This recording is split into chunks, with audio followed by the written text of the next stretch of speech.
Dimmock, he was an artist as a photographer. The photographs were elegant in what he was presenting. Sweeping landscapes, dynamic color, not color in the sense of color, but black and white. They were dynamic, high contrast images. This shot in Florida was the last one ever taken by Julian Dimmock in his life.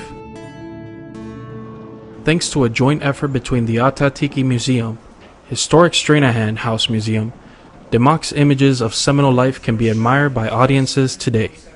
This effort is called Seminole Stories. Seminole Stories started as a partnership between the Atatiki Museum and the Historic Stranahan House Museum. And over the course of this year, we looked at joining with the Fort Lauderdale History Center to do the program this summer. The biggest core of this program was to bring the Seminole Museum East into Fort Lauderdale. The Atatiki Museum is so well planned and done, and throughout the years, partnering with Stranahan's and Bonnet House and here, the Fort Lauderdale Historical Society is a good thing. It helps spread Florida history, and that's the important thing. At one point, my predecessor, one of the earlier curators, had contacted the American Museum of Natural History with the interest of displaying some work that they had. Dr.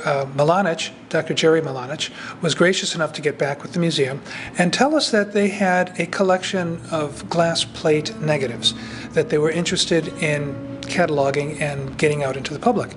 And one of the areas that they had was a series of images by Julian Dimmock regarding the images from Southwest Florida, many of which included Seminole people. In 1905, Anthony Weston Dimmock and his son Julian arrived in the Everglades looking for Florida natives that were still living there. It explained a lot of the lifeways that were being followed by the Seminole tribe at that time.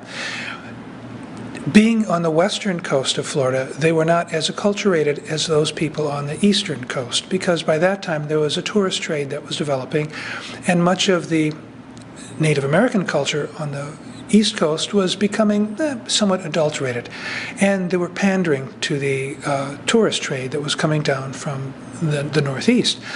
But the people on the west side were not, because they had very little contact with people from the West Coast or from people up north, and they were still very much living and working as they had for hundreds and hundreds of years.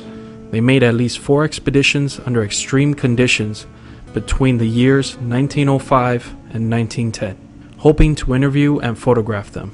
I thought it was a very daring aspect on behalf of Mr. Dimmock to actually come down here at that time without air conditioning, without electricity, without telephone, without decent transportation, to come down and want to document the people that were living here. Julian Dimmock's legacy has not only importance of historical record, but also a great value that goes beyond history to the Seminole tribe of Florida. These photographs are such a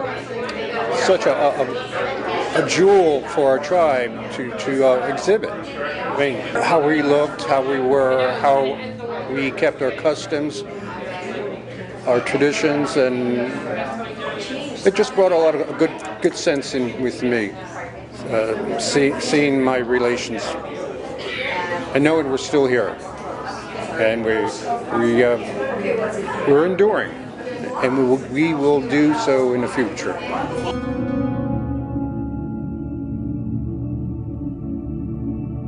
Alexander Brizuela for the Seminole Channel.